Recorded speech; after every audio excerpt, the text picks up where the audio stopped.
चेष्टा करि परिबिनी। अरे बाबा अरे किए कहला ये कहला तुम बामन है जन को धरया पे वृथा चेष्टा करछ। अरे जन तो तुम हाथ पांतर आपे आपे धर देछि रानी। ए रानी तुम कने जन को पाखरे पाई ताको दूर देबो चाहछ। अरे बाबा हाँ। हाथ छड़ा करे पे इच्छा तो होनी हेले मते भारी डर लागुची। अच्छा तमे कोउठी मु कोउठी तमे राजा घर पुओ मु दासी घर झियो ए मिलन कोन संभव? अरे बाबा काहे की संभव नुए जोठी मन सहित मन आ हृदय सहित हृदय मिसारिची मिलन असुविधा रहिले कोठी रानी। ए रानी तमे होछ मो जीवन मरुभूमिर वर्षा रानी। मु स्वप्न देखिछि तम हाथर सिंदूर पिने अच्छा। माथारे हाते लंबर ओढना टाणी हाँ। मेघ सबारे तम घर को कन्या हेइ जिबी हेले। अरे बाबा एतरे हेले पुणी कोन? अरे तुम सबु स्वप्न को वास्तव रूप देवी। तुम देखिबो आम प्रेम इतिहास रे लेखा हबो आम दुईकर प्रेम कहानी जो थरे कि मु हेबी राजा आ तमे हेबो मो रानी आ तुमको नहीं गढ़ी तोड़बी एक छोटी सुनार संसार। मु तम घर को बधु बेसरे जिबी चौरा मूले संज सलता जाने तुम पई मंगल मनासुथिबी दिन पर राती आसीबो आ तारा मेळ रे फुला फुला डाली जबी आम पई मिलनर मौरी बजेइबो आउ तापरे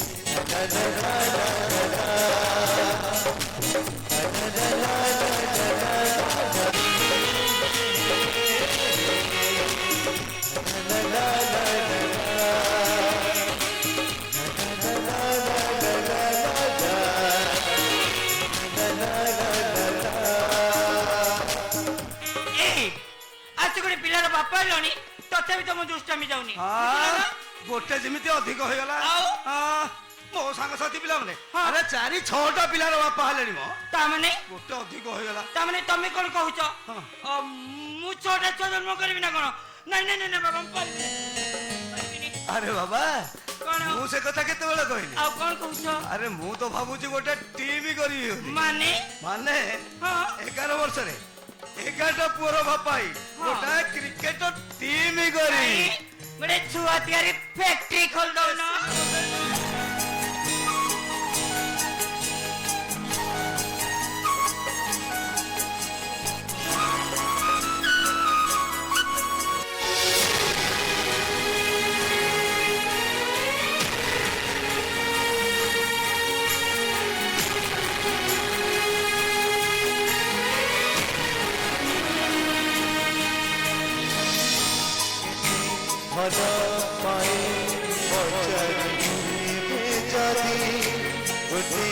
कथा रही तो बिना मरी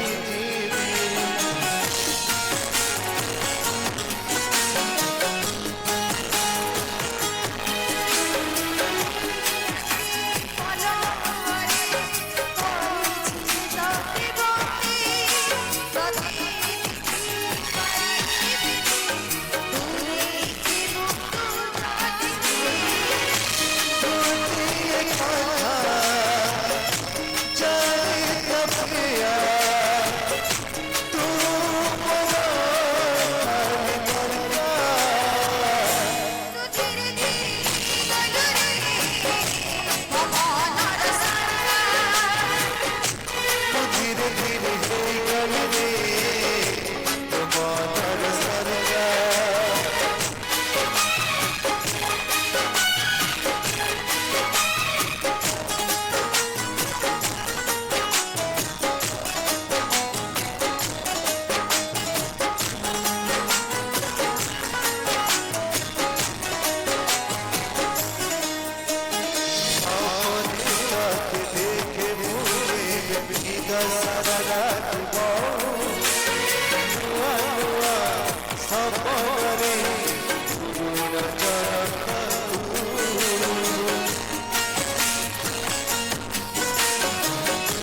ସିତୁ ମୁଁ କଣ କହୁଥିଲି କି ଆରେ କଣ କହୁଥିଲୁ କହୁନୁ ମୋ ପାଠ ପଢା ପାଇଁ 20 ଲକ୍ଷରୁ ଅଧିକ ଟଙ୍କା ଦରକାର। ସିତୁ ସେ ସବୁ ଟଙ୍କା କଣ ତମେ ଯୋଗାଡ଼ କରିପାରିବ? ସିତୁ ଆରେ ସିତୁ ଆରେ ଆଜି ପର୍ଯ୍ୟନ୍ତ ତୋ ପାଠ ପଢା ପାଇଁ ଯେତେ ସବୁ ଟଙ୍କା ଦରକାର ହେଇଛି ଆରେ ମତେ କଷ୍ଟ ହଉ ପଛେ ସେ ସବୁ ତ ତତେ ମୁଁ ଦେଇଛି କିନ୍ତୁ ତୋର ହଠାତ୍ ଏ ପ୍ରଶ୍ନ କାହିଁକି କଣ ହେଇଛି କି ସିତୁ? ଏଇ ସିତୁ ଆରେ କଣ ହେଇଛି ତମର? ତମେ ଏମିତି ସବୁ କଣ କହି ଯାଉଛ? ତମ ଭାଇଙ୍କ ଉପରେ ତମର କଣ ଭରସା ନାହିଁ? ମୁଁ କହୁଛି ତମେ ପାଠ ପଢିବ, ସେଥିପାଇଁ ଯେତେ ଟଙ୍କା ଦରକାର ସେ ଟଙ୍କା ଆମେ ଯୋଗାଡ଼ କରିବୁ।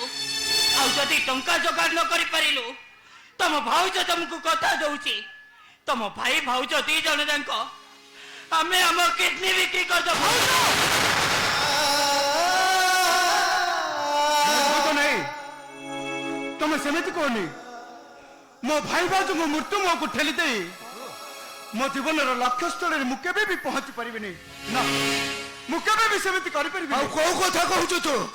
ଆରେ ତୋ ପାଠ ପଢାରେ ତୁ ଡରି ବାନ୍ଧି ଦବୁ ଏଇ ଲକ୍ଷ୍ୟଟା ଭଳି ତୁ ଜମିରେ ହଳ କରିବୁ ମୋ ଭଳି ତୁ ଗାଁ ଗାଁ ବୁଲି କୁଲା ବାଉଁଶିଆ ବିକିବୁ। ଆରେ ସେ ତୁ ଯଦି ତୋର ଏଇ କଥା ମନରେ ଥିଲା ତୋର ଏ ଭାଇ ଭାଉଜ ମୁହଁରେ ଟିକେ ବିଷ ଦେଇଦେଲୁନି କାହିଁକି? ନାଇଁ ଭାଇ ନାଇଁ, ମୁଁ ସେ କଥା କହୁନି। ଆଉ କୋଉ କଥା କହୁଛ ତମେ? ମୁଁ କହୁଛି ତମେ ପାଠ ପଢିବ, ଡାକ୍ତର ହବ, ସେଥିପାଇଁ ଯେତେ ଟଙ୍କା ଦରକାର ସେ ଟଙ୍କା ଆମେ ଖର୍ଚ୍ଚ କରିବୁ। ଭାଇ ଭାଉଜ ଏବେଠାରୁ ପ୍ରତି ମାସରେ 1,00,000ରୁ 1.5 ଲକ୍ଷ ଟଙ୍କା ଦରକାର। ସିତୁ, ଏତେ ଗୁଡେ ଟଙ୍କା ତମେ ଯୋଗାଡ଼ କରିପାରିବ? ମାସକୁ 1,00,000 1.5 ଲକ୍ଷ ଟଙ୍କା? ସତିଆ ଆଲୋ ମୋ ମୁଣ୍ଡରେ ତ କିଛି ପଶୁନି ଲୋ ସତିଆ। ମାସକୁ 1.5 ଲକ୍ଷ ଟଙ୍କା ଆଲୋ ସତିଆ କିଛି ବୁଝୁଛୁ ନା ନାଇଁ? ବୁଝୁଛି ଯେ ସତିଆ ହେଲେ ହେଲେ ମୋ ମୁଣ୍ଡରେ କିଛି ପଶୁନି। ଏ ସତିଆ ଆରେ ପଶେଇବା ପାଇଁ ମୁଁ ପରା ଆଇଛି। ଆରେ ମୋରି ବୁଦ୍ଧି ଅନୁସାରେ କାମ କର ରେ, ମଉସା। ଦେଖିବ ସବୁ ସମସ୍ୟାର ସମାଧାନ ହେଇଯିବ। କୁହନ୍ତୁ ମଉସା, ଆଜି ପର୍ଯ୍ୟନ୍ତ ଆପଣ ଯେତେ କଥା କହିଛନ୍ତି ହଁ। ସବୁ ତ ମୁଁ ରଖିଛି ମଉସା। ହଁ। ଆଜି କଣ ଗୋଟେ କହିବେ ବୋଲି କହୁଛନ୍ତି କୁହନ୍ତୁ ମଉସା, ମୁଁ ସବୁ କଥା ରଖିବାକୁ ରାଜି ଅଛି। କୁହନ୍ତୁ ମଉସା, ହଁ ଆମ ପରିବାରର ମଙ୍ଗଳ ପାଇଁ ହଁ ଆପଣ ଯାହା କହିବେ ଆମେ ସେଇଆ କରିବୁ। କିନ୍ତୁ କିନ୍ତୁ ମୋ ସିତୁଟା ପାଠ ପଢି ଡାକ୍ତର ହବା ଦରକାର। ମୋ ସିତୁ ଯଦି ଡାକ୍ତର ହେଇ ନ ପାରିବ ତାହେଲେ ତାଙ୍କ ଭାଇ ଯୋଉ ସ୍ୱପ୍ନ ଦେଖିଛନ୍ତି ତାଙ୍କର ସେ ସ୍ୱପ୍ନଟା ସ୍ୱପ୍ନରେ ରହିଯିବ ମଉସା। ଆଉ ମୋ ସିତୁ ଯଦି ଡାକ୍ତର ହେଇ ନ ପାରିବ ଏତେ ପାଠ ସାଠ ପଢି ଏଇ ଗାଁ ଦାଣ୍ଡରେ ସେ ସାଙ୍ଗସାଥି ମାନଙ୍କ ମେଳରେ ମୁଣ୍ଡ ଟେକି ବାଟ ଚାଲି ପାରିବେନି। ମୁଁ ପରା ସେଇଥିପାଇଁ ଆଇଛି।